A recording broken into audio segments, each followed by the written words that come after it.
Welcome to the Fearfully and Wonderfully Me podcast, a podcast designed to help you increase your influence, develop your leadership, and maximize your results.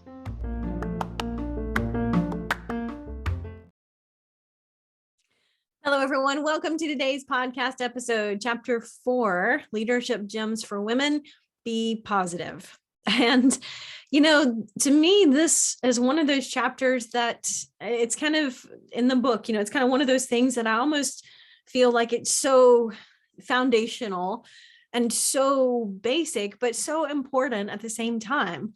Like, it's easy to think that doesn't everybody know that we should just be positive? Like, everything is better when we're positive instead of negative. But it is so foundational. It is so important. It is so critical that I included it as one of the first few chapters in the book, because I think it does affect everything that we do. It really comes down to, we're always going to have challenges. We're always going to have problems. So I'm not saying that we can be positive Pollyanna and not have them, but realizing that regardless of the situation and the circumstances, positive thinking allows us to find the best of the scenario, the best of the situation. And I realize that's not easy to do. We talked about in the chapter on being proactive, how difficult sometimes it is because we're emotional creatures.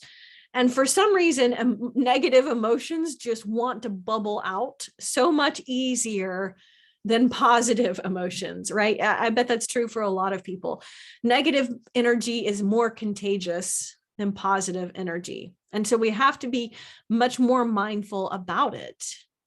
There's so much research, and I am not the person to really talk about the neurons of the brain and the neural pathways of the brain. But I've read so much of it, and I've read so much of that research that talks about, our brain is an incredible thing that is a living organ.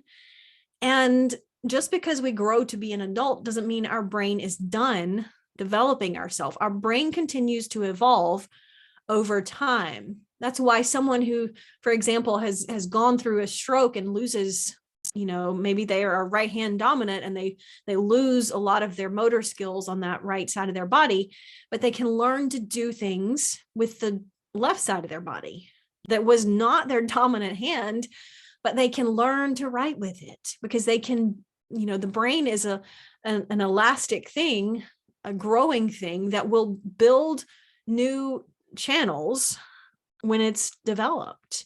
And so if we have to develop that skill where we haven't really depended on it, our brain will help us do that. And I cannot cite you all the research that talks about how our brain wires those connections, but there's a lot of research out there that talks about if we're focusing our energy on positive, then our brain will get more, it will help us develop more of a positive outlook. It's going to develop more neurons that help us do that. It's incredible, but the human brain is an incredible computer, really, that, runs the program that we give it. So we've got to be very intentional about giving it the program that we want. We want to give it a positive program.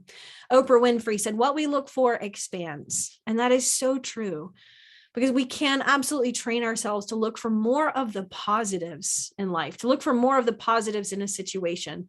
It does not mean that the negatives aren't going to be there. They are still going to be there. And I know life is full of challenges, and that's not going to change. But what can change is our outlook.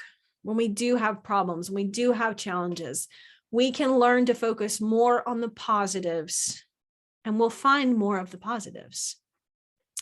Positive thinking just allows us to be more proactive. And that is the difference, right? Responding negatively based on the emotions is going to feel more natural in a moment, right? Because nobody feels like being positive when bad things happen, but you're shutting down your thinking pathways when you do that. I read a book not too long ago. It was Oprah Winfrey's book, What Happened to You? And she co-wrote the book with I think he's a neurologist and a psychologist at the same time. So He sounds like an incredibly smart person, but he talked about, the fact that our brains, the part of our brain that develops first is the one that deals with our senses.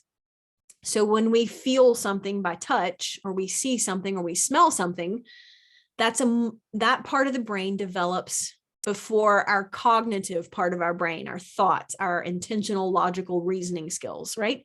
We all know that. When you're 2 years old, you're responding much more based on those basic responses than you are with the logical thinking part of your brain, because that part of your brain hasn't really developed yet. Well, the problem with that is when we encounter an obstacle or a difficulty or challenge or problem, and we default to responding on those emotions based on what we see, hear, smell, taste, feel, it's an older developed part of our brain, but we're short-circuiting the thinking part of our brain, right? If we're not stopping and pausing and choosing to use that cognitive thinking skills that we developed, where our values are, and instead just respond on those basic human emotions of how I feel in the moment and I snap, I'm short-circuiting the power, the freedom that I have to use those thinking skills. And so therefore, I'm going to miss opportunities. I'm going to miss options. I'm going to miss, being able to look for those positive scenarios and find a better outcome. So all that to say, I don't know if I explained that really well, but there is actual science behind being more positive helps us improve our circumstances, right? We can take advantage of the positives of the situation, and if we're looking for them, we'll find them. If we're not looking for them, we won't ever see them. We may not even know that they were there and we missed them. It's kind of like driving around in a car without your headlights shining. You won't even see that there was an exit off the highway that you missed because you don't have your headlights on. And if we're not stopping to think and proactively respond in a positive manner, just negatively responding on the emotion, we're missing the exits to the highway, to the road that we want to get off at. So all that, I can't, there again, I'm not the person to get into all of the science stuff, but I'm telling you, there is a lot of science stuff that backs this up. And that's powerful, because it means that we can intentionally choose to develop positive thinking as a skill.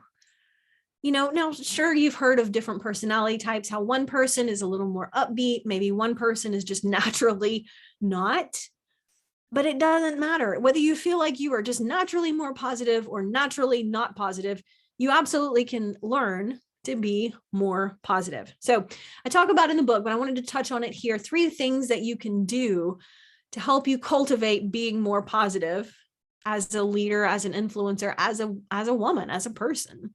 Number 1, thoughts. It comes down to first thing in the morning, I think, is your first opportunity. When you wake up, you have your first opportunity to think about the opportunities that lie ahead today. And I've talked before about my morning routine and how powerful that can be. And I stand by that, because if you take a few minutes in the first early part of your day to think positively about your day, then that's going to change how you feel as you start on your journey of the day. For example, I've really just focused on this in those first few minutes of the day. I wake up, first thing I do is look at the clock. What time is it? And then the next thought is, what do I need to do in the next few hours? Am I getting up to go for a training run? Or, today, like this morning, I woke up and the first thing I thought of was, I'm going to get groceries early this morning so that I can be free the rest of the day. And so I need to make sure that I do that pretty early before, and so anyway, but relative to that, I want to share with you my thought process as I woke up and I realized, oh, today is Wednesday. I'm recording this podcast on a Wednesday. I know you're going to get it on Tuesday, but I woke up, that first thought is, what day is it? What time is it? And then I think about, oh, I'm going to need to get groceries this morning, go pick up the groceries. And the next thought I had was, it's raining. And then I thought, well, you know what? It was raining last week when I went to pick up groceries. And it's very easy in that moment to start thinking about the negative fact of, I'm going to have to go get groceries in the rain if I want to go get my groceries. Or I can think about how positively I can think about how fortunate I am to be able to go get groceries this morning. How just blessed I am, number one, that I can go buy groceries, that number two, I have the freedom and the flexibility to have chosen today as when I'm going to go get the groceries, what grocery store I want to go pick up groceries from. I can focus on the negative fact of, yes, it's raining and I'm going to get wet. I can focus on the positives of how grateful I am just to be able to go buy groceries. I've got warm clothes to put on. You see where I'm going with this. I can choose that thought and a negative thought pattern, or I can choose to focus on a positive thought pattern. Same rainy day, same opportunity to get out and get groceries in the rain, but it's how I'm thinking about it. And you absolutely can choose the same way that I can. You can choose to look at your situation in a positive manner. So I challenge you to do that. Number two, words. Think about the words that you use. Are they positive words? Are they positive sentences and phrases, or are they negative? Things like, I have to do this. That's negative, right? Things like, I choose to do this. That's positive. Because most of the time even if we don't like what we're doing, most of the time we indirectly or directly chose it. So for example, you don't have to get up out of bed and go to work tomorrow morning, right? You choose to do so because you want the benefits, you want the paycheck, you want the insurance coverage, So you're choosing to get up out of bed tomorrow morning. You don't have to, literally, physically, but you're choosing to do so. So be careful with your words, because I remember I was talking on the phone to one of my friends a couple of years ago, and she caught herself using a negative phrase.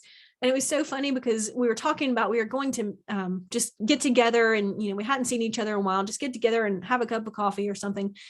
And she said, oh, well, I can't do it on such and such a day because I have to go pick up the kids. And she caught herself and she said, oh, no, I need to say, I get to go pick up my kids after school. So I can't meet you at 2:30 or whatever time it was. But I thought that was so interesting because I catch myself trying to use positive words and phrases, and she was doing the exact same thing. And it was just interesting to see someone else consciously doing that in the moment and choosing to be positive with how she refers to being a mother and picking up her kids and taking care of them. Last but not least, I think it's really important to be positive in our actions. If you want to be more positive, then listen to positive things, read positive books, watch inspiring movies, fill your brain with positive energy instead of negative energy. Right? If you're working on being more positive, I'm just going to share some truth with you. You're probably not going to find it on Facebook, right? Maybe there is some good positive stuff on social media, but there's a whole lot more negative stuff. So if you're like, man, I just really want to work on being positive, I want to influence myself with positive things, social media is generally not where you're going to find an overwhelming amount of positive vibes. It's just not. So if you're thinking about your actions, what are the things that you're intentionally doing to build more positivity into your brain, into your day, right? There again, it's just kind of like the computer. It's going to give you the program that you write, and you're the programmer. So write the program that you want for your life. Until next time.